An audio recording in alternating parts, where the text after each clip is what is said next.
10여 년 전에 미 언론에서 이런 보도가 나온 적이 있어요. 샌디에고 해군기지에서 무인 드론 공격기를 조종하는 조종사들이 그러니까 뭐 마치 그 오락실 같은 데서 게임 조종실 같은 이제 기지에서 드론으로 아프가니스탄 카불에 이제 드론을 파견해서 투입해서 전투 목적을 달성한 뒤에 살상전을 성공한 뒤에 샌디에고에 있는 집이 거기 있으니까 퇴근해서 가족들과 식사를 한다는 그 르포 기사를 내면서 굉장히 큰 논란을 불러왔던 적이 있는데 이제 아시는 것처럼 드론 전투기는 뭐 현실이 됐습니다. 이스라엘과 이란과의 이번 물리적 충돌만 봐도 전쟁에서 뭐 드론 전투기가 뭐 매우 중요한 역할을 하고 있습니다. 자, 군사 전문가신 한국국가전략연구원의 김대영 연구위원 자리했습니다. 어서 오세요. 안녕하십니까. 지각하셨어요? 참 이렇게 참 좋게 불러주셨는데 여쭤보니까 또 지각을 참 연목이 없는 상황입니다. 네. 지하철을 거꾸로 타셨다는 말씀을 예, 드렸습니다. 맞습니다. 네. 여쭤볼 게 많은데 예. 먼저 이번에 이란하고 이스라엘하고 이렇게 한 차례씩 주고받지 않았습니까? 예. 네. 그 드론들은 각자 자기들이 만든 겁니까? 아니면? 예, 맞습니다. 요번에 이제 이란이 이스라엘에 대해서 네. 드론뿐만 아니라 뭐 순항미사일, 탄도미사일 이런 것들을 많은 수를 발사했는데 대부분이 다 이란이 이제 자체적으로 만든 것들이 사용이 됐습니다. 네. 특히 이제 주목을 해야 될 게 한 320기 넘는 이제 드론을 발사를 했는데 네. 이게 이제 이란에서 만든 샤헤드 136이라는 드론입니다. 네. 이제 그 320여 기는 이제 드론도 있고 순항미사일도 있고 뭐 탄도미사일도 있는데 한 170여 기를 샤헤드 136이라는 걸 이제 발사를 했습니다. 네. 근데 이 샤헤드 136 같은 경우에는 중요한 건 제가 봤을 땐 가격이라고 보는데 요 하나에 네. 한 2만 달러 정도 합니다. 비싼 건가요? 싼 건가요? 잘 모르겠네요. 사실은 이제 이게 지금 자폭이라서 한 번밖에 못 쓰는 거죠? 그렇죠. 네. 그 예를 들어서 이제 토마호크 순항미사일 같은 경우에는 그런 건 엄청나게 비싸겠죠. 한 수십억 하는데 네. 이건 한 2,600만 원으로 사실 뭐 그 정도의 명중률과 정확성 갖고 있지 않지만 네. 공포의 효과는 사실 비슷하거든요. 그러니까 가성비로 따져보면은 굉장히 높다라고 할 수 있죠. 그러네요. 네. 근데 이제 문제가 하나가 네. 이 샤헤드 136이라는 드론이 사실 이제 크기가 한 전장이 3.6m, 네. 전폭이 한 2.5m 되는데 3.6m. 네. 네, 2.5m 정도 되는데 이게 사실은 이제 속도가 비교적 느린 편에 속합니다. 그러니까 속도가 보통 시속 한 185km 되고 네. 그다음에 이제 사거리가 1,800에서 한 2,500km 되니까 이란에서 발사를 해서 이스라엘까지 도달을 할 수가 있는 거죠. 네. 2,000km 사거리니까. 근데 문제가 1,800km면 어쨌든 우리로 따지면 뭐 한반도를 충분히 예, 횡단하고도 그렇죠. 남는 사거리를 갖고 있고요. 예. 근데 이제 문제가 일단은 크기도 좀 있고 네. 그다음에 속도가 느리다 보니까 이게 전투기로 요격이 가능해요. 오, 네. 그러니까 예를 들어 토마호크 순항미사일은 뭐 이렇게 지형을 따라서 낮게 비행해서 이렇게 막 네. 날아가는데 네. 샤헤드 136 같은 경우에는 사실 그런 기능은 없습니다. 그냥 일반 그냥 하늘을 날아가는 그런 방식인데 그러다 보니까 레이더에도 잘 잡히고 전투기가 요격이 가능하다 보니까 사실 많은 수가 격추가 돼 버렸어요. 가다가 한 170개 띄워놓고 그 중에 몇 개라도 걸려라 이런 거네요. 약간 그런 개념이라고 보시면 되죠. 근데 일단 네. 제가 앞서 말씀드렸다시피 이제 가성비 측면에서는 네. 사실 뛰어나니까 그리고 일반적으로 이제 언론에서도 많이 부각이 됐지만 사실 이 드론 같은 경우에는 제가 추후에도 설명을 드릴 테지만 드론을 날리는 것보다 드론을 막는 게 돈이 더 많이 듭니다. 그렇더라고요. 네. 이번에 이스라엘 보니까. 네. 왜 그러냐면 일반적으로 이런 지대공 미사일들이 발당 가격이 뭐 싼 거는 수억부터 네. 비싼 거는 수십억까지 하기 때문에 2천만 원짜리 드론 날아오는데 네. 수십억짜리 지대공을 쏴야 되는군요. 예, 그래서 사실은 뭐 1조 원이 들었다, 뭐 몇 조 원이 들었다는 그런 얘기가 보도가 보도가 있었습니다. 있었잖아요. 네. 근데 그럴 수밖에 없는 게 막는 비용은 사실 더 많이 들어갑니다, 이게. 네. 일단은 이 뭐 지대공사 이런 것들이 가격이 어느 정도 다 있기 때문에 네. 드론만큼 싸지가 않아요, 지금은. 그래서 지금은 좀 저렴한 요격 수단을 만들기 위해서 이제 노력을 많이 하는데 그건 약간 제가 이제 후반부에 말씀드리겠습니다. 적국의 적진의 전투 예산 전력을 소진시키는 데는 혁혁한 공이 있겠네요. 장기전으로 돌입하면 지금 우크라이나나 소련처럼 그렇죠. 러시아처럼요. 그러니까 지금 사실 우크라이나도 문제가 네. 서방에서 이제 그 러시아도 지금 그 샤헤드 136 드론을 이란에서 수입해다가 지금 우크라이나에 쓰고 있는데 네. 러시아에서 쓰는 게 이란 겁니까? 이란 거를 네. 수입해서 지금 쓰고 있습니다. 네. 그리고 그 샤헤드 136을 자기네가 좀 자체적으로 만들어 쓰는 것도 있고 네. 근데 앞서 말씀드렸다시피 이게 이 샤히드 136은 사실 수천만 원밖에 안 하는데 이런 걸 막 패트리어트나 뭐 이런 미사일로 막다 보니까 이 저가 표적의 고가의 미사일 쓰다 보니까 탄약이 이제 급속도로 소모가 되는 거죠. 네. 그러니까 그 문제가 지금 상당히 심각하게 좀 부각이 되고 있습니다. 기술적인 거 하나씩 여쭤보면서 이제 일단 그럼 이스라엘은요? 이스라엘도 자기들 만들었습니까? 사실은 이 이스라엘 같은 경우에는 이스라엘 무기 상당수가 미제인데. 제가 좀 말씀드리자면은 네. 이스라엘이 사실 이 드론을 전쟁에 쓰는 데 있어서는 굉장히 선구자적인 역할을 했어요. 네. 그러니까 1982년에 이스라엘이 이제 레바논을 침공할 때 지금은 사실 아주 보편적인 무인기로 많이 사용이 되는데 TV 카메라를 무인기에 달아서 요걸 이제 실시간으로 이렇게 전장의 영상을 보면서 이제 뭐 공격도 하고 방어도 하고 하는 네. 좀 새로운 기술을 이제 82년도 레바논 침공 때 사용을 합니다. 그러면서 이후에 미국도 보고 이거 괜찮네? 그래서 이제 미국도 이스라엘제 무인기를 미국 내에서 생산해서 도입을 했고 네. 그래서 한동안은 사실 이제 미국이 지금은 좀 강세긴 하지만 이전까지만 해도 이스라엘이 무인기 시장에서 대부분을 뭐 장악할 정도로 굉장히 좀 효과가 컸죠. 거기다 이번에 이란이 쏜 샤헤드 136도 사실은 이스라엘이 만든 하피라는 무인기가 있습니다. 이제 하피라는 무인기는 우리 군에서도 지금도 갖고 있는데 네. 주로 이제 북한의 방공망이나 이런 걸 타격하는 데 쓰는 무인기인데 사실 이거를 데드카피했어요. 샤헤드 136도 외형을 보자면은 그 이스라엘의 하피라는 무인기를 자기들이 불법적으로 카피해서 이렇게 전용해서 쓰고 있는 상황입니다. 네. 그 처음에 드론을 발사할 때 네. 항로라 그럽니까? 가는 길을 입력해 놓고 쏘면 그만입니까? 아니면은 이게 계속 무슨 이렇게 조정해서 예. 이게 항로를 따라서 이렇게 조이스틱 하듯이 이렇게 네. 해서 목표물을 타격하는 겁니까? 기본적으로 지금은 이제 네. GPS라든가 네. 이제 위성 항법 장비 입력해 놓고 쏘는군요. 예, 일종의 경로점을 지정을 해주죠. 네. 그럼 경로점을 따라서 저희가 자동으로 비행을 하다가 네.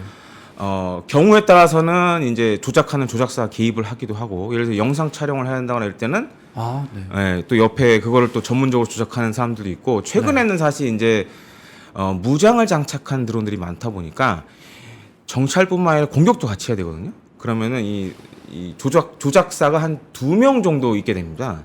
그래서 이제 무인기를 조종하는 사람이 하나 있고 또 무인기 달린 뭐 카메라든가 무장을 또 통제하는 네. 그런 인원들이 또 별도로 있고 그래서 보통 2명 정도가 같이 하게 됩니다.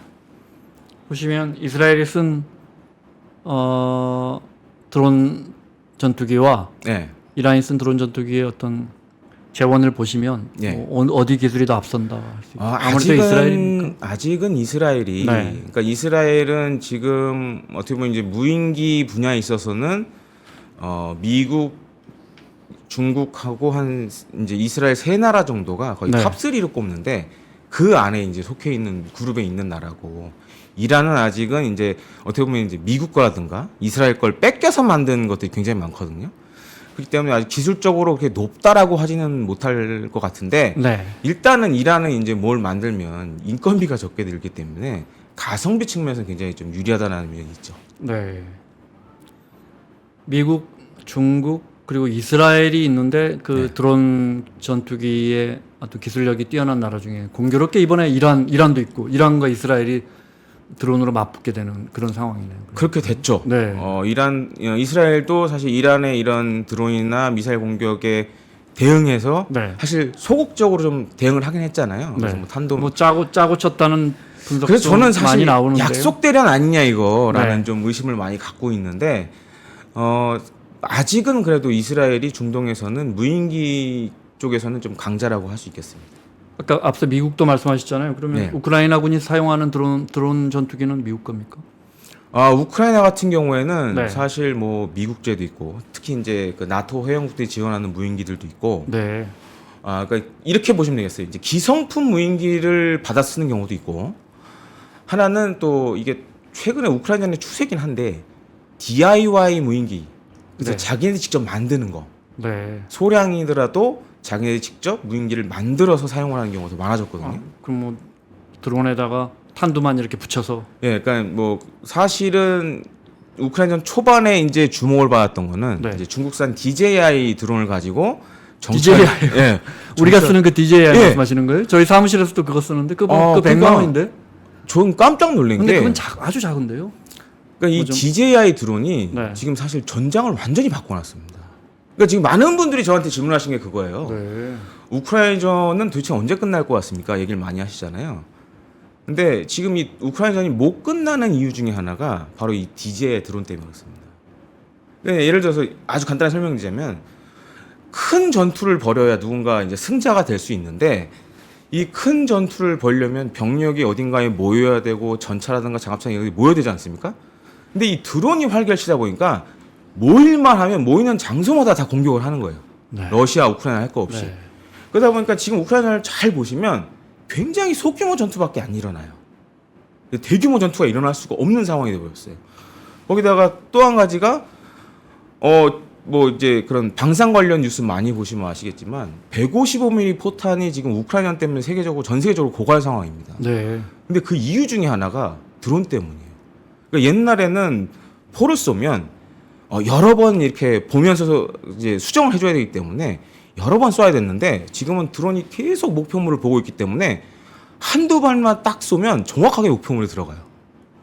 그렇기 때문에 이제 사실 이 155mm 포탄은 드론이 공격하는 게 아니고 네, 드론이 적의 어떤 GPS 좌표라든지 이런 걸 정확하게 보고 있기 때문에 네. 다른 포의 정확도가 확 좋아졌다. 그렇죠. 그래서 지금 사실 원래 드론은 계속 떠 있다 이 말씀이시죠? 지금 전장에. 뭐 그게 전장에 사실 이제 이렇게 유튜브나 영상으로 보실 때는 한두 대로 보이겠지만 네. 여기저기 전장에 다 이걸 합해 보면 수백 대가 전장에 떠 있는 겁니다 지금. 그래서 이제 그런 것 때문에 뭐 155mm 포탄 소요가 엄청나게 늘어나고 있고 또 한 가지는 네. 전황이 바뀌지가 않아요 이게. 어딘가 집결을 해서 큰 세력을 모아서 싸워야 되는데 네. 이게 드론이 계속 정찰하고 있다 보니까 사람이 전투 병력이 모이지를 못하니까. 모일만 하면 때리니까 이게 지금 전황이 바뀔 수가 없는 상황이에요. 워터르 전투처럼 정말 그 전투에 승부를 낼 만한 큰 전투가 열리지를 이제 못한다. 옛날 같았으면은 사실 그 지금 우크라이나와 러시아가 싸우고 있는 전장이 2차 세계대전 때는 독소전이라고 하죠. 그때 당시만 해도 전차와 장갑차가 정말 그 들판에 그럼요. 얽혀가지고 막 싸우던 전장인데 지금은 드론 때문에 그걸 할 수가 없어요. 네. 그러다 보니까는 지금 사실 장기전 양상으로 가고 있고 심지어 우크라이나는 창호를 파고 있어요. 지금 전선에다가 방어선을 구축하기 위해서. 전에는 안 하던 행동이었는데 그 정도로 드론이 사실 지금 우크라이나에서는 영향을 많이 주고 있습니다. 참호를 판다는 건 이제 서로 공격이 힘들다 보니까 네. 방어에 치중을 하게 되는 거죠. 드론이 완전히 그냥 어떤 전쟁의 문법을 바꿔버리네요. 그래서 사실은 뭐 제가 이제 후반부에도 언급을 할 생각이지만 네. 지금은 전쟁에 있어서 전쟁 양상에 있어서 드론이 승패를 좌우한다라고 얘기할 수 있을 만큼 많은 부분이 바뀌고 있습니다. 드론이라는 무기를 좀 살펴보죠. 예. 드론이 이렇게 수직 공격이 가능해서 이렇게 수평 공격만을 막기 위해 특장화된 전차 같은데도 굉장히 강하다 뭐 이런 말도 얼핏 들은 거 맞는지 모르겠습니다. 어쨌든 드론 무기의 장점은 뭡니까? 일단 첫 번째로 꼽을 수 있는 거는 사실 이제 드론 하면 이제 무인기라고 생각을 하시면 되는데 네. 이제 드론도 사실 이제 대중소가 있습니다. 큰 거는 정말 전투기만한 것도 있고. 네. 지금 사실 이제 예를 들어서 우크라이나에서 주목을 받는 거는 DJI 같이 아주 좀 작은 드론들이 좀 굉장히 전쟁의 승패를 좌우하고 있어요. 특히 이제 그런 이제 거기다 더해서 지금은 용도에 맞게 드론을 자기네들이 만듭니다. 네. 부품만 가져와서. DIY 드론. 네, DIY 드론이라고 할 수 있는데, 네.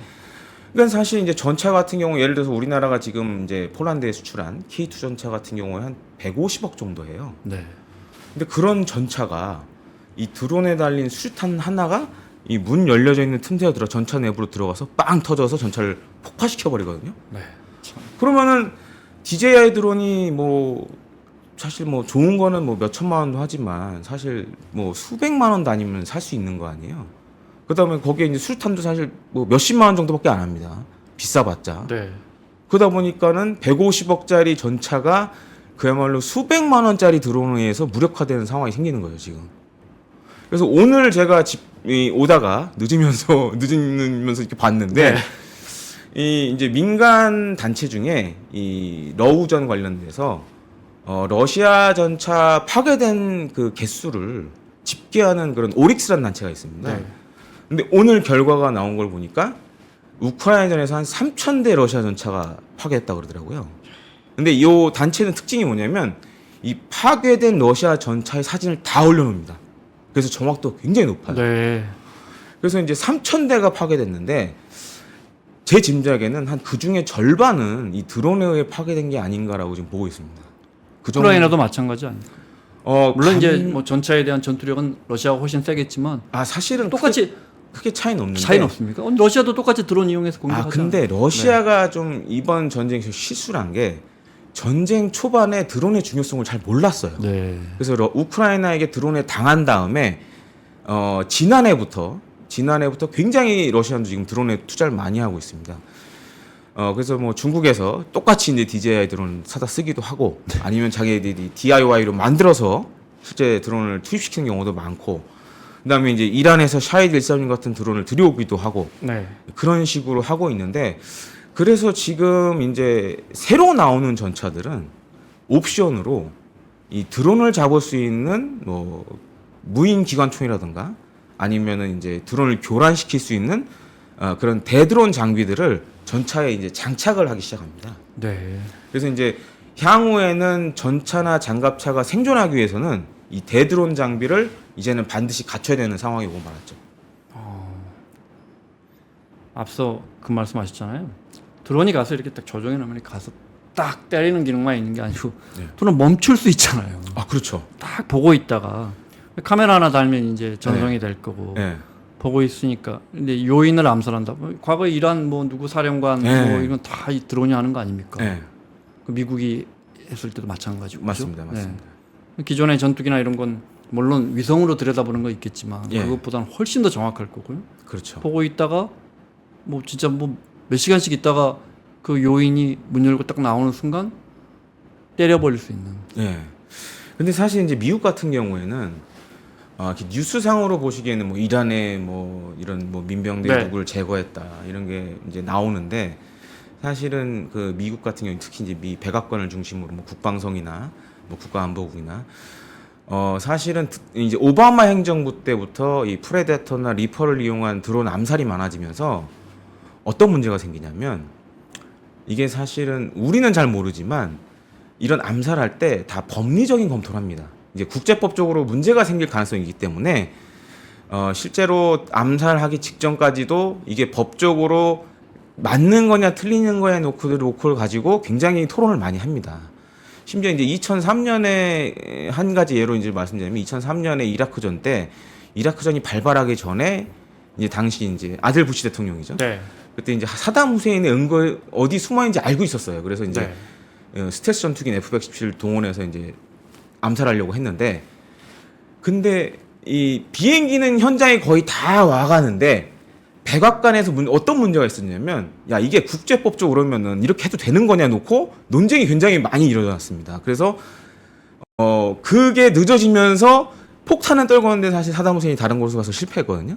그래서 그 이후에 이 드론을 이용한 암살이 시작되면서 어떤 게 생겼냐면, 근데 그게 죄송합니다. 국제법상으로 어떻게 문제가 됩니까? 이 전쟁인데.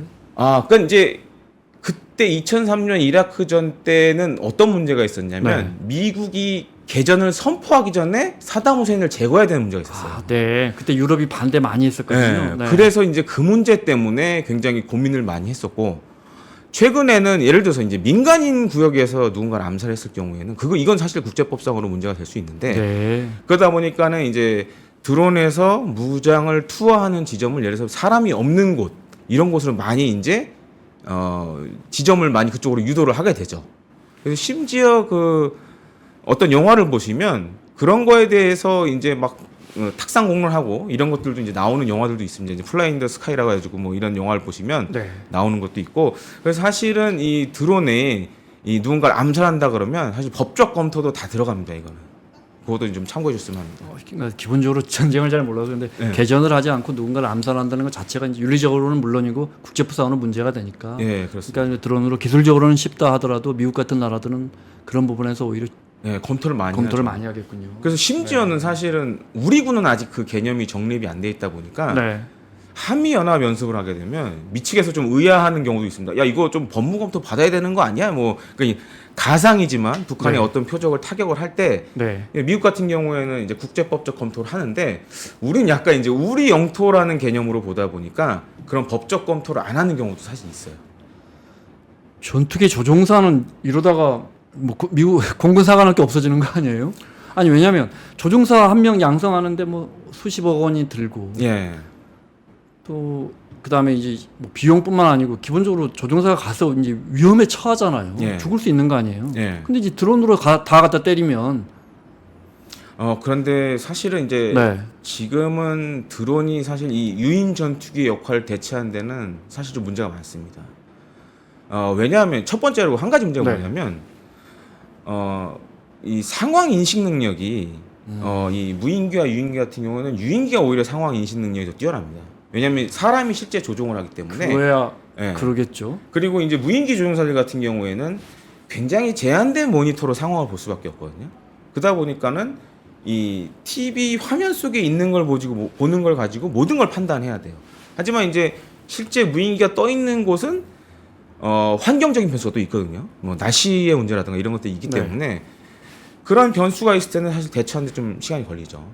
그리고 통신의 문제가 아직 있습니다. 그러니까 이제 방송국에서 잘 아실 것 같은데 그 방송국에 쓰는 장비 중에 이제 SNG도 있고 네. 유팩이라는 장비도 있잖아요. 네, 네. 유팩 같은 경우 이제 LTE를 한 4개 정도 잡아서 이제 쓰는 걸로 저는 알고 그렇습니다. 있는데 이게 이 두 가지 장비들의 문제가 뭐 저보다 잘 아실 것 같은데 완전 실시간은 아니잖아요. 근실시간이죠, 그게. 네. 리얼 타임 영어로 하면. 많이 늦으면 한 2초 정도 늦습니다. 예. 그래서 저도 이제 생방송 나가보면 이제 그런 걸 좀 겪어본 적이 몇 번 있었는데, 그러니까 이 2초라는 딜레이가, 아 그러겠군요. 예. 막 이게 적군들이 막 움직이는데 2초 늦으면 이게 예. 아. 그런 그 딜레이 문제가 아직은 해결이 좀 안 된 부분도 있고, 그 다음에 이제는, 갑자기 뭐 목표물이 바뀐다거나 이랬을 경우에 좀 기민성이 떨어지는 부분도 있고, 근데 이제 한 가지 주목해야 될 게 최근에 이제 드론 기술 중에 하나 중에 중요한 게 뭐냐면 이제 유무인 복합 체계라는 게 굉장히 강조가 되고 있습니다. 네.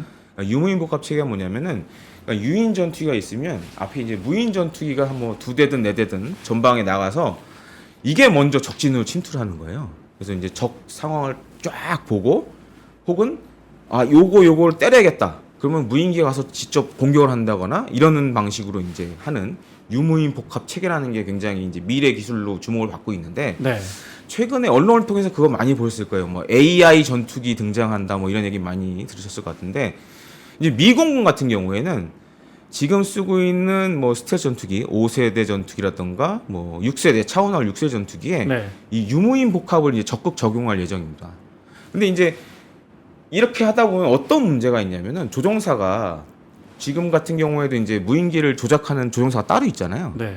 근데 인공지능을 집어넣게 되면 기본적인 조종은 다 이제 무인기가 알아서 하는 겁니다. 네. 그러면 이제 무장 정도만 야 이 목표를 때려야 되냐 말아야 되냐만 유인기 조종사가 결정을 해주면 되는 거죠. 그래서 그런 앞으로 향후 방향은 이제 그런 식으로 유무인기를 동시 운용하는 방법으로 해서 유인기 조종사의 수를 이제 줄이겠죠. 그런 방식으로 가지 않을까 이렇게 추정해 봅니다. 어떤 적진에 들어갈 때 이제 사실 그쪽에 방공망이 어떤지 정확히는 모를 거 아니에요. 위성으로 탐지. 그렇죠. 예. 위험할 때 먼저 앞장서서 이제 무인기가 딱 들어가고 예. 그 정리가 좀 되면 예, 그 뒤에 뒤에 이제 유인기가. 조종사가 예. 조종하는 전투기가 유인 전투기가 들어간다. 예. 그렇게 그래서 복합해서 심지어는 지금 이제 대표적인 그런 뭐 무기체를 하나 꼽자면은 이제 아마 공격 헬기 하면 떠올리시는 게 이제 아파치 공격 헬기 많이 네. 떠오르시잖아요. 이 아파치 공격 헬기 최근에 나온 최신 모델 같은 경우에는 그런 유무인 복합 체계가 거의 한 2단계 정도 적용이 돼 있습니다. 그래서 지금 향후 목표는 아파치 공격 헬기에서 상공에 떠 있는 무인기를 조종하는 것까지 한번 해보려고 하는데 아직은 거기까지는 안 갔고 지금은 이제 무인기에서 전송되는 영상 정보라든지 이런 것들을 직접 헬기로 이제 받는 정도는 하고 있습니다. 네. 그러니까 이제 그렇게 되다 보면은 굳이 아파치 공격 헬기가 전차 잡으러 깊이 안 들어가도 되고 먼 거리에서 대전차 미사일로 공격하면 되니까 생존성이 높아지는 거죠. 그러니까 유인기의 생존성이 그만큼 향상되는 거죠. 예. 그 이러다가 이제 소형 뭐 DJI 같은 그런 드론들은 뭐 영화처럼 뭐 전투기나 특히 헬기 같은 데서 막 거기서 막 출격하는 거 아니에요? 이러다가? 그래서 영화처럼 사실은 진짜. 지금 이제 그 전 세계 군이 네. 골머리를 앓고 있는 것 중에 하나가 이제 사실 우리 군도 마찬가지입니다. 드론이 이렇게 발전하는데 거기다 제일 지금 무섭게 떠오르는 게 우리가 이제 어디 저 부산 광안이나 이런 데 보시면은 그 군집 드론 이용해서 네. 뭔가 글씨도 만들고 드론쇼. 네. 네. 그게 사실 이제 군집 드론이라는 거거든요. 네. 그러니까 다수의 드론을 막 동시로 운용을 해서 여러 가지 이제 상징물도 만들고 하는데 역설적으로 군집 드론을 전투에 사용한다 그러면은 이거는 당하는 입장에서는 거의 재앙입니다, 재앙. 그러니까 예를 들어서 100여 기의 소형 드론에 네. 폭탄을 다 달고 한꺼번에 몰려오는 거예요. 드론쇼 할 때 보면 뭐 저 펩시나 이런 거 할 때 보면 수천 개가 뜹니다. 수천 개가. 물론 작은 거겠죠. 네, 근데 만약에 그런 수천 개의 드론에 폭탄을 달아서 어딘가를 공격을 한다. 근데 실제적으로 지금 사실 막을 수단은 많지가 않거든요. 네. 그러니까 이제 막을 수단이라는 게 뭐 대공포, 그다음에 미사일도 될 수 있지만 이제 가장 큰 문제가 이 자그마한 드론들은 아무리 좋은 레이더라도 탐지 범위가 수 킬로미터밖에 안 됩니다. 네. 지금 나온 것들 중에 제일 좋은 것들도 그러다 보니까는 사실 발견해도 대응할 수 있는 시간이 별로 없어요. 그래서 요즘 이제 최근에 대드론 장비들과 관련해서 좀 이제 주목을 받고 있는 게 이제 EMP, 이 전자기파로 한 번에 여러 드론을 이제 네. 격추시킬 수 있는 이런 것들도 지금은 연구가 되고 일종의 있고. 뭐 산탄총 같은 겁니까, 그럼? 그러니까 강력한 전자기파로 네. 그러니까 드론은 사실 이제 무인 조종으로 되잖아요. 네. 그러니까 그 무인 조종되는 통신을 교란시키거나 아니면 안에 내장되어 있는 뭐 주요 이제 컴퓨터 칩 같은 거를 이걸 이제 소프트 킬로 없애버리는 거죠. 전자기적인 방법으로. 앞서 말씀하신 것처럼 드론 기술이 발전할수록 드론을 막는 기술도 빠르게 발전하고 있겠네요. 그렇죠? 예, 그래서 지금 사실은 네. 그 뭐 우크라이나전이나 지금 뭐 이란 이스라엘전 때문에 네. 사실 세계 각국이 이제 그런 대드론전 관련된 장비 개발을 굉장히 많이 하고 있습니다. 우리나라도 지금 사실 뭐 지난해 이제 북한 드론 위협도 있었고 네. 그러다 보니까는 이 드론도 중요하지만 드론을 어떻게 잘 막느냐도 이제 미래 전장에서는 굉장히 중요한 상황이 돼버렸죠. 아이언돔 그 이스라엘이 쓰는 아이언돔 원래 드론 잡는 겁니까? 아니죠. 전투기 잡는 거죠. 원래 아이언돔은 개발 목적이 그 하마스가 쏘는 로켓 포탄을 잡으려 그러겠죠? 만들었습니다. 네. 근데 사실은 이제 전 세계 이제 방공 시스템도 이 트렌드가 좀 있습니다. 그래서 이제 2003년 이라크전 지나고 나서 나온 게 뭐냐면은 이제 2010년대 들어서면서 통합형 항공 및 미사일 방어 체계 거기에다가 이제 적 포탄까지 요격을 할 수 있는 체계 네. 이걸 갖춰야 된다. 그래서 이제 그중 대표적인 이제 무기가 바로 이제 아이언돔이죠. 그래서 지금은 이제 그런 다목적으로 쓸 수 있는 예를 들어서 로켓탄도 요격하고 전투기도 요격하고 무인기도 요격할 수 있는 그런 이제 요격 체계들이 이제 많이 나오고 있고 우리나라도 사실 이제 아이언돔 같은 걸 개발을 하고 있어요 지금.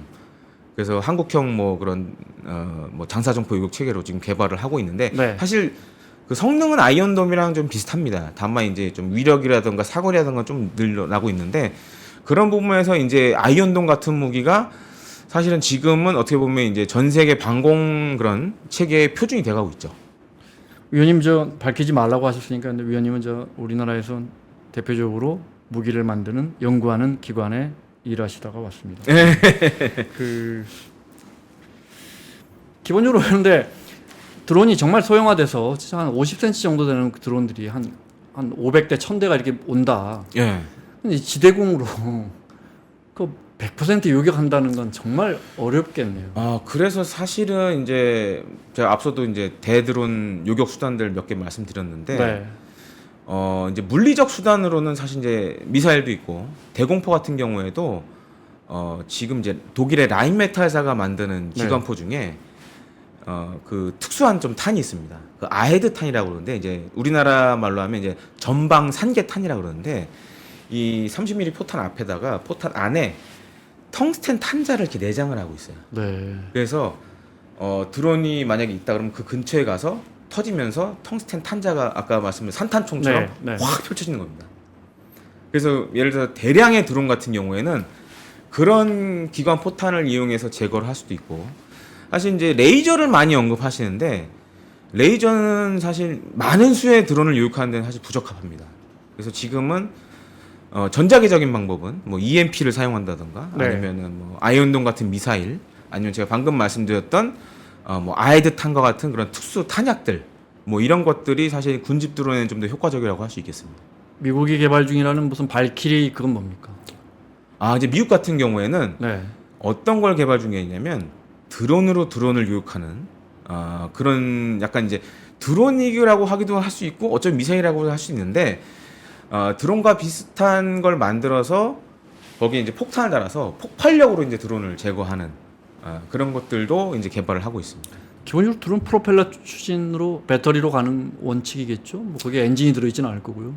그거 같은 경우에도 사실 뭐 모든 전기 드론의 추진이 될 원칙. 수도 있고 네. 아니면은 뭐 아까 프로펠러 말씀하신 방식도 될 수도 있고. 큰뭐 예. 10m짜리 이런 건 좀 다르겠군요. 예, 그래서 큰 그건 것들은 엔진이 들어가겠군요. 엔진 사용하는 경우도 많고요. 예. 네. 우리 그러니까 현재 지금 최강 뭐 동급 최강 전투용 드론은 어떤 모델 어디서 만드는 어떤 모델이라고 할 수 있습니까? 아무래도 그런 게 이제 공개가 됩니까? 앞서 우리나라가 만드는 거예요? 아니면 아니요, 전 세계 해외에서? 네. 그러니까 일단 지금 사실 이제 시장을 주도하고 있는 건 이제 미국이라고 할 수 있겠는데 네. 미국 같은 경우에는 아시다시피 뭐 리퍼라던가 그다음에 뭐 프레데터 이런 것들이 지금 프레데터는 사실 이제 미군에서 퇴역을 하고 있고 네. 리퍼가 사실 굉장히 핵심이고 그다음에 이제 단순히 리퍼가 정찰 공격뿐만 하는 게 아니라 지금은 예를 들어서 잠수함 탐지 이제 뭐 해상 감시 이런 역할로도 되게 다양화되고 있고 네. 또 한 가지로는 이제 그럼 왜 미국이 무인기의 1등이냐? 실제 만든 무인기들을 실전에서 많이 사용하고 있거든요. 그러다 보니까는 다른 나라들은 이제 실전 경험이 사실 상대적으로 적잖아요, 무인기들이. 뭐 이스라엘은 예외라고 할 수 있지만. 그렇기 때문에 그런 점에서 굉장히 앞서 있고 그다음 이제 바짝 쫓고 있는 게 사실 중국입니다. 중국 같은 경우에는 이제 또 한 가지 이제 우리가 드론의 요소에서 굉장히 중요시 봐야 할 게 뭐냐면 어느 목표로 날아가야 되잖아요. 그러면 이제 항법 장비가 굉장히 중요합니다. 그래서 지금 사실 많은 드론들이 이제 미국이 만든 GPS를 많이 쓰고 있는데, 근데 사실은 그 이제 드론을 사고 싶어하는 나라 중에는 미국과 친하지 않은 나라들도 많을 거 아니에요. 네. 이제 그런 시장을 중국이 노리는 거예요. 왜냐하면 이제 중국은 워낙 또 드론에 대한 기술력도 있고요. 이제 핵심적인 건 중국은 미국과 마찬가지로 독자적인 위성 항법 체계를 갖고 있어요. 베이더우라고. 네. 그러다 보니까는 자기네가 만든 예를 들어서 뭐 프레데터 거 잉몽급 같은 경우에도 자기네 그런 위성 항법 체계를 사용하고 또 한 가지는 이제 드론이 크거나 먼 거리를 가게 되면 위성 통신 체계를 써야 됩니다. 근데 이제 미국은 사실 이제 자국 내 군용 위성도 많고 네. 동맹국에 그걸 빌려줄 수도 있고 한데 이제 미국하고 친하지 않은 나라들은 그걸 못 쓰는 거죠. 살 수도 없고. 그러다 보니까 이제 중국은 대신에 중국은 통신 위성도 많이 갖고 있으니까 이제 이런 것들이 굉장히 강점이 되는 거죠. 그러다 보니까 이제 미국과 별로 사이 안 좋은 나라들 뭐 그게 이란이 될 수도 있고 네. 그다음에 미국이 리퍼를 팔기 애매한 나라들 뭐 파키스탄 그다음에 뭐 사우디아라비아 네. 뭐 UAE 이라크 이런 나라들을 사실 지금은 중국제 대형 드론들이 다 장악을 했죠. 그리고 이제 제일 무서운 거는 제가 봤을 때는 이 DJI 드론입니다. 그러니까 왜죠? 중국제 DJI 드론 같은 경우에는 뭐 앞서 제가 말씀드렸지만 이 소규모 전투의 양상을 바꿔버려요. 그러니까 여기에 뭐 박격탄이나 수류탄 달고 그냥 이렇게 날고 있다가 그야말로 뭐 중요한 지휘부만 탁탁 때리면 네. 전투를 할 수 없는 거죠. 그래서 사실은 지금은 큰 드론도 중요하지만 이 작은 소형 드론들이 일선 전투에서는 더 큰 역할을 하고 있습니다. 시간이 3분 남았습니다. 오늘 지각하셔가지고. 네, 죄송합니다. 어떡하시죠? 우리 기술력 어디까지 왔습니까? 좀 마지막으로 말씀드리자면 사실 우리나라는 아직 그 국제 시장에 내놓을 만한 그런 드론이 없는 상황입니다. 네. 그러니까 이제 이게 아니 우리가 이렇게 방산을 앞서가고 있는데 왜 이게 늦어졌어요? 그러니까 대한민국 지금 K방산의 가장 큰 약점이 두 가지가 있어요. 네. 방산 전자가 약하고요. 그다음에 무인기가 약합니다. 그러니까 방산 전자 그러면은 이제 레이더 같은 경우에는 저희가 이제 UAE에 천궁2 수출하면서 천궁2 레이더를 수출해서 이제 성공한 케이스는 있는데 네. 우리나라가 스마트폰은 잘 만드는데 군용 통신에서는 그렇게 잘 못 만들어요. 그래서 통신 장비 때문에 아니 우리가 가전도 세계에서 사실은 제일 잘 만드는데 근데 그 전자랑 다른가 이상하게 보죠? 네. 군용 통신 장비는 사실 우리나라가 이스라엘보다도 뒤쳐져요. 네. 그래서 이제 방산 전자가 좀 취약하고, 왜냐면 드론 같은 경우에도 사실은 우리나라가 다른 나라들에 비해서 빠르게 사실 무인기를 도입을 한 나라 중에 하나인데 한 2000년 10년 초반부터 2020년까지 약간 무인기에 잃어버린 10년이 있었어요. 그러니까 왜죠? 이제 중요한 이제 왜냐면 그때 뭐 북한이 무인기 보내서 네. 우리 뭐 저 그거 찾고 뭐 이러면서 그러니까 대비를 이제 했을 중고도 텐데. 무인기하고 차기 군단 무인기를 새로 개발하고 있었는데 네. 개발하는 과정에서 좀 안 되는 부분이 있었는데 이런 것들이 뭐 감사받고 이러다 보니까 허송세월하면서 한 10년을 그냥 잃어버리게 됩니다. 그러면서 선진국들하고 기술 격차가 그만큼 많이 늘어났죠. 그래서 지금은 사실 이제 그걸 다시 앞서가려고 많이 노력을 하고 있는데 네. 당분간은 우리가 국제 시장에 내놓을 만한 군용 드론은 아직 없는 상황입니다. 근데 그 안에 이제 오래 멀리 보내고 오래 떠 있으려면 예를 들어 배터리 기술도 중요할 텐데 우리 그 기술도 사실 그것도 문제입니다. 그래서 사실은 그 무인기 엔진, 특히 네. 제트 엔진이나 뭐 피스톤 엔진, 가스터빈 엔진 같은 경우에도 우리가 대부분 지금 사실은 거의 수입에 의존하고 있거든요. 그렇기 때문에 네. 그런 부분에서 아직은 국내 무인기가 이 방산 시장에서 활약하는데 좀 제약이 많다고 할 수 있겠습니다. 지금 주도하고 있는 곳을 여쭤봐도 돼요? 기업이나 기업은 물어보셔야 됩니다. 그래서 사실 우리나라에서 네. 대표적인 이제 큰 거 만드는 드론 회사들은 이제 두 군데가 있는데 네. 이제 과거에 제가 마음대로 몸담았던 네, 네. 한국항공우주산업이 있고 이제 대한항공 정도가 이제 우리 군에 사용되는 좀 중대형급, 중형급, 대형급 드론들을 만들어서 네. 지금 납품을 하고 있습니다. 아시지만 여기서 마치겠습니다. 저는 이게 드론이 전쟁의 지형을 바꾼다는 이야기하면서 드론이 전쟁이 쉬워져서 어쩌면 그 과거에는 사람 죽기 때문에 반전 여론도 많고 전쟁을 개시한다는 건 정말 어마어마한 결정이었잖아요. 근데 예. 드론이 도입되면서 인류에게 전쟁이 쉬워지는 게 아닌가 그런 생각. 근데 사실은 이제 국제적으로도 오히려 그게 더 지탄의 대상이 될 수 있기 때문에 네. 그러니까 향후에 분명 대세는 드론이 맞습니다. 그래서 그와 관련된 법령 같은 것들도 사실 지금은 이제 좀 준비를 해야 되는 상황이라고 할 수 있겠습니다. 국가전략연구원의 김대영 연구위원과 함께 드론 전투기 알아봤습니다. 다음에 다시 한번 지각 안 하시고 예, 다시 한번 도착하겠습니다. 해야겠습니다. 오늘 너무 짧았습니다. 나와주셔서 고맙습니다. 감사합니다. 마치겠습니다. 내일 이 시간에 돌아오겠습니다. 고맙습니다. 박근영, 이선영, 사경인, 염승환 투자 마스터들의 세심한 케어로 건강한 투자 습관을 만드세요. 3프로 멤버십 3프로 앱에서 확인하세요.